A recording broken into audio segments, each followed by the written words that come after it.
नमस्कार. मी राही. Welcome back to हितगुज with राही. कसे आहात सगळे? काळजी घ्या, सुरक्षित राहा. तुम्हा सर्वांना नवीन वर्षाच्या खूप खूप शुभेच्छा. Happy new year. हे नववर्ष तुम्हा सर्वांना आनंदाचं, भरभराटीचं आणि आरोग्यपूर्ण जावो हीच सदिच्छा. सरत्या वर्षाच्या संध्याकाळी मागे वळून पाहताना जाणवतंय 2020 हे खूप वेगळं वर्ष होतं. म्हणजे आजवरच्या आयुष्यात फेस न केलेली अनेक चॅलेंजेस या वर्षी समोर उभी ठाकली होती. खरं तर प्रत्येक वर्ष काही ना काही चॅलेंजेस घेऊनच येतं आणि आपण प्रत्येकजण इंडिव्हिज्युअली त्याच्याशी दोन हात करत आपापली लढाई लढतच असतो.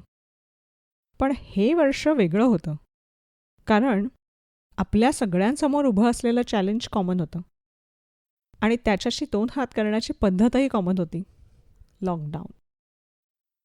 त्यामुळे हे वर्ष थोडं थांबल्यासारखं वाटलं.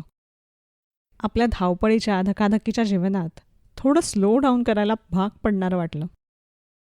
हे वर्ष आयुष्यात एक ठहराव घेऊन आलं. जसा मोकळा वेळ आपल्याला शाळेत असताना मिळायचा ना, तसं. शाळा संपली आणि जे जगणं सुरू झालं ते नेहमीच घड्याळाच्या काट्याला बांधलेलं होतं, घर घर घर फिरणारं. शाळेतले दिवस हे आयुष्यातले सुंदर दिवस होते आणि त्यातही सगळ्यात बेस्ट टाईम म्हणजे ऑफ पिरियड. एखाद्या विषयाच्या बाई सुट्टीवर असल्या की तो तास ऑफ मिळायचा. टोटल मी टाईम. काय हवं ते करायचं, ॲज पर युअर चॉईस. आपण काय करावं हे डिक्टेट करणारं कोणी नसायचं. आपण आपला वेळ आपल्याला हवा तसा वापरायचो. कोणी चित्र काढायचं, कोणी पुस्तकं वाचायचं, कोणी खेळायचं, कोणी गाणं म्हणायचं, कोणी विणकाम भरतकाम करायचं, कोणी गप्पा मारायचं, तर कोणी अभ्यास करायचा. ज्याला जे आवडेल ते. मी काय करायचं माहिती आहे? मी सगळ्यांना गोष्ट सांगायचे. दुसऱ्या बाई वर्गावर आल्या तरी बऱ्याचदा मला गोष्ट सांगायला सांगायच्या. मी तयारच असायचे. रोज रात्री झोपताना आईकडून एक गोष्ट ऐकायचे. त्यामुळे कायम गोष्टींचा खजिना तयार असायचा. कोणी निंदा, कोणी वंदा, मी आपली सुरू. Hats off to all my school friends, ज्यांनी एवढी वर्ष माझ्या गोष्टी झेलल्या. Thank you friends. हां, तर ऑफ पिरियड. मला हे वर्ष त्या ऑफ पिरियडसारखं वाटलं. हे वर्ष आपल्यासाठी ती संधी घेऊन आलं होतं. ज्याला जे जे आवडेल ते ते करण्याची संधी. आपल्या व्यस्त करिअरमधून वेळ काढून थोडा वेळ स्वतःसाठी देण्याची संधी. हे वर्ष तो ठहराव घेऊन आलं होतं.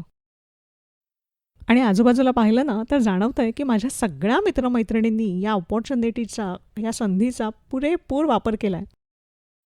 कोणी बेकिंग सुरू केलं आहे, कोणी स्वतःचं रेस्टॉरंट सुरू केलं आहे, कोणी आपले सूर पुन्हा छेडतं आहे, कोणी गार्डनिंग करतं आहे, कोणी मुलांबरोबर मनसोक्त खेळतं आहे, तर कोणी कुटुंबासाठी मनभर स्वयंपाक करतं आहे, कोणी फोटोग्राफी करतं आहे, कोणी क्रोशे विणकाम करून स्वतःचा व्यवसाय उभा करतं आहे, कोणी क्ले मोल्डिंगचे दागिने घडवतं आहे, तर कोणी फिटनेससाठी व्यायाम करतं आहे आणि कोणी स्पिरिच्युअल ग्रोथसाठी ध्यान मेडिटेशन करतं आहे.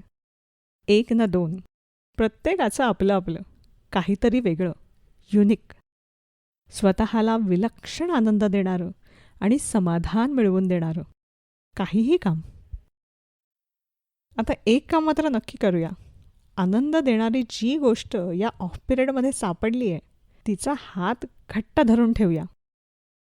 मलाही माझं पॅशन सापडलं आहे. माझा पॉडकास्ट मला खूप आनंद मिळवून देतो. आय होप तो आनंद मी माझ्या श्रोत्यांपर्यंत पोहोचवू शकेन. आणि तुम्ही सगळे ते मनापासून ऐकता, तुमच्या प्रतिक्रिया कळवता, त्यासाठी मनापासून आभार. This really mean a lot to me. तुमच्या प्रतिक्रियांमुळे काम करायला हुरूप येतो. तुमचं प्रेम आणि आशीर्वाद याही वर्षी माझ्यासोबत राहो हीच विनंती. Thank you so much. तर जाता जाता नवीन वर्षाचा संकल्प केलाच पाहिजे, शास्त्र असतं ते. तर नवीन वर्षाची नवी सुरुवात म्हणून मी काही नवे प्रयोग करायचे ठरवलेत. काही नवीन प्लॅन्स आहेत. जसं की माझं FB पेज सुरू करते आहे, हितगुज विथ राही याच नावाने. नक्की फॉलो करा. आणि टायपायचा कंटाळा बाजूला ठेवून ब्लॉगस्पॉटवर लिहिणार आहे. म्हणजे ऐकायला वेळ नाही मिळाला तर ॲटलिस्ट वाचता येईल. आणखी एक महत्त्वाचं, आजवर हितगुज विथ राही फक्त यूट्यूब आणि स्पॉटिफायवरच ऐकता येत होतं. आता ते हेडफोन या भारतीय ऑडिओ ॲप्सवरही ऐकता येईल. तर नक्की जे आवडेल ते ॲप डाउनलोड करा, गो लोकल, आणि ऐकत रहा हितगुज विथ राही. आणि जर हा एपिसोड तुम्हाला आवडला असेल तर लाईक करा, शेअर करा, सबस्क्राईब करा. लवकरच पुन्हा भेटू.